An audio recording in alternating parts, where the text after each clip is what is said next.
विमान प्रवास करणाऱ्यांसाठी ही महत्त्वाची बातमी आहे, कारण विमानातून आता प्रवास करण्याआधी एका नियमामध्ये बदल झालाय। तो जर तुम्ही नियम पाळला नाही तर विमानतळावर गेल्यावर तुम्हाला मोठ्या अडचणींना सामोरं जावं लागू शकतं। विमान प्रवासामध्ये किती हँडबॅग किंवा केबिन बॅग घेऊन जाऊ शकता या नियमामध्ये आता बदल करण्यात आलाय।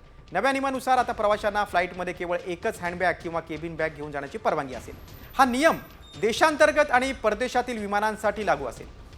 फ्लाईटच्या प्रीमियम किंवा इकॉनॉमी क्लासमध्ये प्रवास करणारे प्रवासी 7 किलो वजनाची फक्त एक केबिन बॅग घेऊन जाऊ शकतील। विमान प्रवासामध्ये किती हँडबॅग किंवा केबिन बॅग घेऊन जाऊ शकता या नियमामध्ये आता बदल करण्यात आलाय। नव्या नियमानुसार आता प्रवाशांना फ्लाईटमध्ये केवळ एकच हँडबॅग किंवा केबिन बॅग घेऊन जाण्याची परवानगी असेल। फ्लाईटच्या प्रीमियम किंवा इकॉनॉमी क्लासमध्ये प्रवास करणारे प्रवासी 7 किलो वजनाची फक्त एक केबिन बॅग घेऊन जाऊ शकतील। विमान प्रवास करणाऱ्यांसाठी ही महत्त्वाची बातमी आहे, कारण विमानातून आता प्रवास करण्याआधी एका नियमामध्ये बदल झालाय।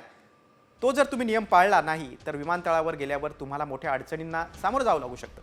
विमान प्रवासामध्ये किती हँडबॅग किंवा केबिन बॅग घेऊन जाऊ शकता या नियमामध्ये आता बदल करण्यात आलाय। नव्या नियमानुसार आता प्रवाशांना फ्लाईटमध्ये केवळ एकच हँडबॅग किंवा केबिन बॅग घेऊन जाण्याची परवानगी असेल।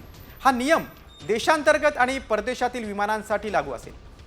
फ्लाईटच्या प्रीमियम किंवा इकॉनॉमी क्लासमध्ये प्रवास करणारे प्रवासी 7 किलो वजनाची फक्त एक केबिन बॅग घेऊन जाऊ शकतील।